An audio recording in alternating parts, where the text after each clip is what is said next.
Hello and welcome again. So today we are going to hit our cardiac muscle, which is your heart. So you have to train your heart. Okay? इसके benefit क्या क्या होते हैं, mostly लोगों को पता होंगे, mostly लोगों को नहीं पता होंगे. काफ़ी लोग इसको फैट बर्निंग प्रोसेस समझ के फॉलो करते हैं.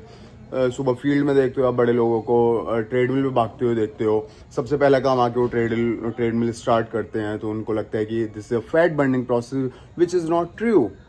क्योंकि when it comes to your cardiac muscles, ये आपके हार्ट और लंग्स की कैपेसिटी को इंक्रीज करता है कार्डियो, और आपके स्टेमिना और इंड्योरेंस को बढ़ाता है. इसका ये काम है. फैट बर्निंग प्रोसेस हो सकता है लेकिन कैलोरी डेफिसिट में जाती है बॉडी. लेकिन अगर आप लोड कर लेते हो उस बॉडी को फिर से जंक फूड से और बैड न्यूट्रिशन XYZ कुछ भी हो सकता है, तो वो कुछ फ़ायदा होता है नहीं. आप कितना भी दौड़ लो कोई फ़ायदा नहीं होता, कितनी भी साइकिलिंग स्विमिंग कुछ भी कर लो. तो nutrition is the main part. You can lose your weight on sitting a couch by focusing on your perfect nutrition. Okay, so fat burning process नहीं कहूँगा मैं इसको कार्डियो इसलिए बोलूँगा क्योंकि ये हमारा हार्ट और लंग्स की कैपेसिटी को बढ़ाता है. तो जिससे क्या होगा, हार्ट मजबूत होगा.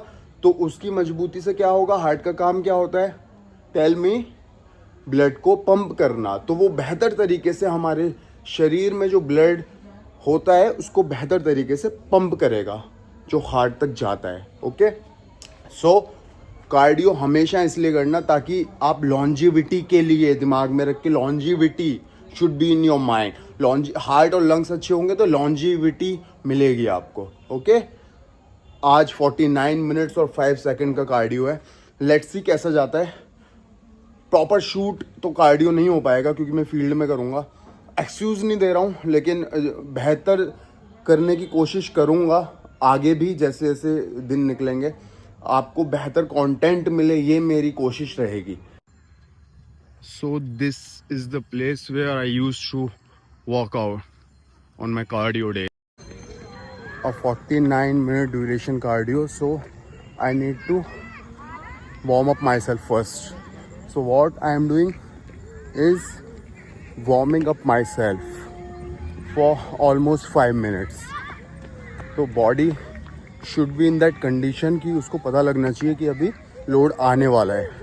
तो उसको प्रिपेयर करना बहुत ज़रूरी है, वार्म करना बहुत ज़रूरी है. Warm up means you are warming up your body, right. Dark हो चुका है, स्टिल हाफ वे कंप्लीट नहीं हुआ. I will put a screenshot on this vlog. तो आप देखोगे कि कितना ड्यूरेशन में वर्कआउट चला. So there is a screenshot of my duration. Let's go, पास में आ जा थोड़ा. Let's go home, wrap up करते हैं. देन एक कुछ और बताना है आपको, तो स्टे ट्यून्ड. अभी रैप अप करने में थोड़ा सा वक्त हो रहा है.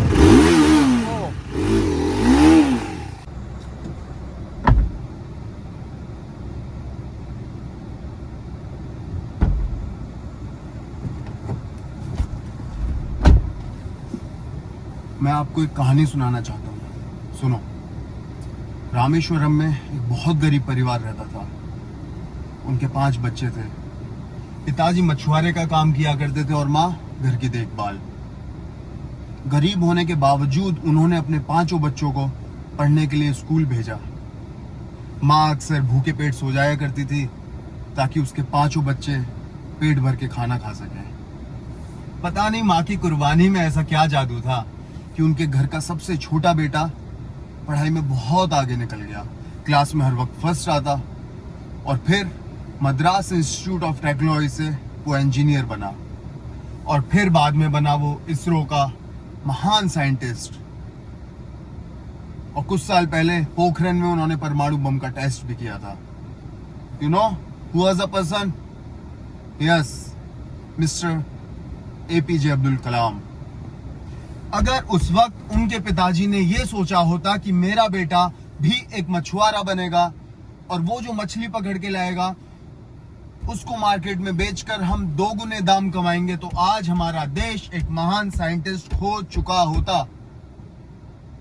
तो मैं ये कहना चाहता हूं सभी पेरेंट्स से, जो सर और मैम आप जो कर रहे हैं ना अब तक, नो डाउट आपके पास बहुत एक्सपीरियंस है, और अगर आपका बेटा या बेटी भी आपका काम करेगा तो no doubt because of your experience आपके घर में और ज्यादा पैसे आ सके। लेकिन व्हाट इफ और she wants to be someone else, हो सकता है कि उसके सपने आपके पैसों से भी ज्यादा बड़े हों, कुछ ऐसा इनोवेशन उनके दिमाग में घर कर रहा हो जो इस दुनिया में एक रेवोल्यूशन ला सकता है। सिर्फ अकेला पैसा तो रेवोल्यूशन नहीं लाता ना सर। इस दुनिया में कितने लोग अमीर हैं और कितने लोगों ने कोशिश की है कि इस दुनिया की पॉवर्टी खत्म हो जाए, नहीं है ना सर। तो मेरे कहने का तात्पर्य यह है कि जो भी इंसान, जो भी आपकी औलादे करना चाहती है उनको करने दो ना। अगर वो आसमान को चीर के उड़ना चाहते हैं तो उनके पंख क्यों काटने। सर ये हर चीज लौट के आ जाती है, लेकिन ये जो 18 से 25 साल की उम्र है ना, जिसमें जोश, जज्बा, जुनून सब कुछ रहता है एक बच्चे के पास, वो फिर नहीं रहता। फिर एक चीज रहती है, फिर रहता है रिग्रेट। क्या आप चाहते हैं कि आपका बच्चा आपकी वजह से रिग्रेट करे लाइफ में आगे चल के? That will be a crime ना।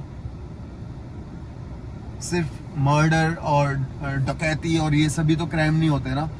किसी की महत्वाकांक्षाओं को, किसी के सपनों को मारना भी उतने ही बड़ा क्राइम है। आपको सिर्फ दिखता नहीं है। आपको पता है कि जब एक इंसान सपना देखता है तो वो इंसान नहीं देखता, वो ऊपर से सपना उसके दिल और दिमाग में घर किया जाता है। क्योंकि सर हर एक बंदा सपने देखने से डरता है, और जो सपने देखता है ना वो उनको पूरा भी कर सकता है, लेकिन उसको सिर्फ एक मॉरल सपोर्ट चाहिए होता है अपने घर से। तो एट लास्ट में यही कहूंगा कि जो आपकी औलादे करना चाहती है उनको करने दो। क्या होगा सर, सक्सीड ही तो नहीं होंगे, लेकिन कोशिश तो करेंगे। और मैं दावा करता हूं अगर दिल से कोशिश करेंगे ना तो कामयाब जरूर होंगे। डिलेज हो सकते हैं लेकिन फेल नहीं हो सकते। फेल कभी होता ही नहीं इंसान लाइफ में, या तो सीखता है या आगे बढ़ता है। तो इसी के साथ हम विराम देते हैं अपने आज के व्लॉग को। तो गाड़ी को रैप अप करके अब चलते हैं घर। मिलते हैं कल के ब्लॉग में। और कल जो हम बॉडी पार्ट ट्रेन करेंगे वो होगा chest. Will go with hard intensity. Till then, over and out.